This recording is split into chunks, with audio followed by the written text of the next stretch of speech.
अस्सलाम वालेकुम दोस्तों, कैसे हैं दोस्तों। आज मैं आपको एक बूढ़े बाप और छोटे बच्चे का बहुत ही मुख्तसर वाक़या सुनाऊंगा, लेकिन ये वाक़या यकीनन आपको आपके दिलों को झंझोड़ देने वाला वाक़या होगा। आप इस वाक़ये को आखिर तक देखें और फिर कमेंट बॉक्स में ज़रूर बताएं कि इस वाक़ये से क्या नसीहत हासिल की है। वाक़या कुछ यूँ है, चूँकि नाज़रीन हमारे मुआशरे में कुछ लोग ऐसे ज़रूर पाए जाते हैं जो अपनी सलाहियतों को नहीं समझते, अपनी सलाहियतों को ऐसी जगह इस्तेमाल कर देते हैं जहां पर उनको सलाहियत इस्तेमाल करने के बाद खसारे के सिवा और कोई चीज नजर नहीं आती। इसलिए अपनी सलाहियतों को ऐसी जगह इस्तेमाल करना चाहिए जहां पर कद्र मंजिलत हो, अपनी सलाहियतों की कद्र कीमत हो, ताकि उससे अपना भी कुछ फायदा हो सके।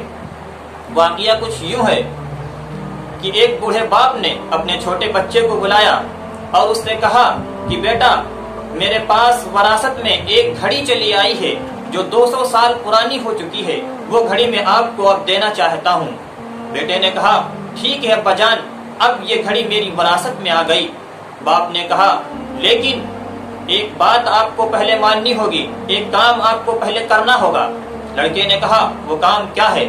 बाप ने कहा कि इस घड़ी को लेकर घड़ियों की दुकान पर जाओ और इसकी कीमत लगवाओ, मालूम करो कि ये कितने में फरोख्त हो रही है। लड़का घड़ी लेता है, घड़ियों की दुकान पर जाता है और उसकी कीमत लगवाता है तो दुकानदार सिर्फ और सिर्फ 5 दिरहम लगाता है।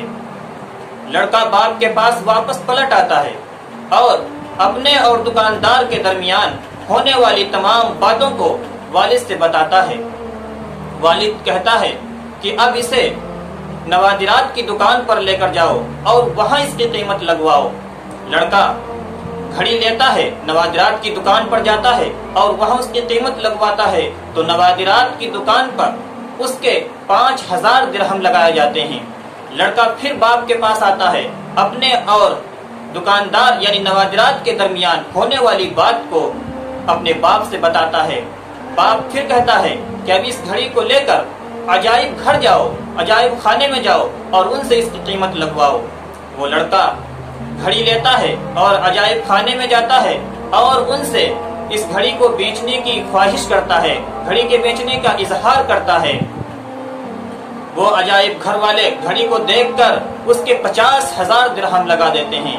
लड़का आता है, अपने और दुकानदार यानी अजाइब घर वालों के दरमियान होने वाली तमाम बातों को बताता है और वालिद मुहतरम ये तमाम बातें सुनकर ये फरमाते हैं अपने छोटे बेटे से कि बेटा, इस घड़ी की कीमत लगवाने का मकसद सिर्फ और सिर्फ ये था कि आपको इस बात से आगाह कर दें कि अपनी कद्र कीमत, अपनी सलाहियतों को ऐसी जगह इस्तेमाल करना जहां पर आपकी सलाहियतों की कद्र कीमत हो, आपकी सलाहियतों को समझा जाए। ऐसी जगह पर अपनी सलाहियतों को इस्तेमाल मत करना जहां पर आपकी सलाहियतों को समझा न जाए। यकीनन बहुत से ऐसे लोग होते हैं जो अपनी सलाहियतों को ऐसी बेहुदा जगहों पर इस्तेमाल करते हैं जहां पर उन्हें अपनी सलाहियतों को इस्तेमाल करने के बाद खसारे के सिवा और कुछ नजर नहीं आता।